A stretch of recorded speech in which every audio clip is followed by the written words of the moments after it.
স্ত্রী মারা গেলে 40 দিনের মধ্যে বিয়ে না করলে 1 বছরের মধ্যে বিয়ে করা যায় না, আর বিবাহ উপযুক্ত মেয়ে থাকলে তাকে 40 দিনের মধ্যে বিয়ে দিতে হয়। ইসলামের দৃষ্টিতে কথাটা কতটুকু যৌক্তিক?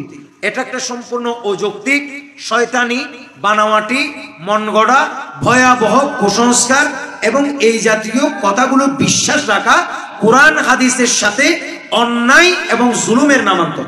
বলেন নাউজুবিল্লাহ। সুতরাং এই জাতীয় অজ্ঞতা, বর্বরতার যুগ এখন আর নাই। এখন শিক্ষিত সমাজ সবখানে কোরআন হাদিস হাতের নাগালে। বড় বড় আলেম ওলামারা মসজিদ মাদ্রাসায় ইমামতি করেন, আপনার বাচ্চাদেরকে পড়ান, খেতাবুতি করেন, খুতবা দেন।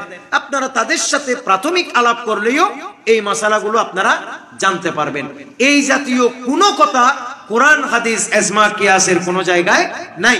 বরং এমন কি ইসলামে এটাই আছে, কোন মানুষ যদি মারা যায়, বলে না, কোন মানুষ যদি মারা যায়, সে যদি প্রয়োজন হয় কোনো কারণে, ওই ঘরে সেই দিনও বিয়ে করতে কোনো অসুবিধা নাই। এবং অনেক জায়গায় আছে তো করে না কেন বিয়ে? যেহেতু সুখ পালন এটা সুন্নাত। সুখ পালন কয়দিন? 3 দিন। বলেন কয়দিন? 3 দিন। কিন্তু আমাদের দেশে কি করে বলে 40 দিনের ভিতর বিয়ে করে ফেলতে হবে।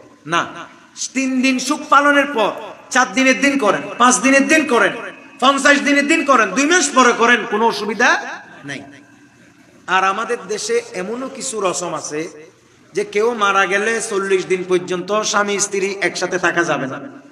এখানে আছে না নাই?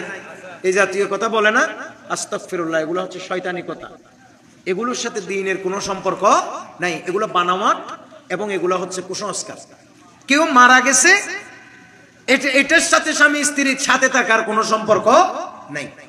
অনেক ভাইয়েরা আমাকে ফোন দেয়, বলে হুজুর আমি, আমার বাপ মারা গেছে, বাড়িতে আসছি 1 মাসের জন্য, এখন আমাকে সব বুড়া বুড়িরা চোখে চোখে রাখছে, আমি কোনো বউয়ের ফাঁসে যাই কিনা?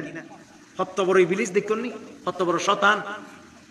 একে ডর করে নাউজুবিল্লাহ নহ হদুজুর আরে সই গুরুত দেয় আই হন আতিকে বউর মিকে যাইর কিনা সাইর কিনা বললে মাতের কিনা আদি কিয়া হয়তো বললে বলে 40 দিন মাতন যাইতো। ওয়া 1 মিনিট দিও, সবুর সবুর 1 মিনিট প্লিজ, বাস 1 মিনিট। প্রশ্ন কি দিয়ে হই ফেলাই, প্রশ্ন শেষ, দিও 1 মিনিট। এটা আদবের খেলাফ, এটা জ্ঞান।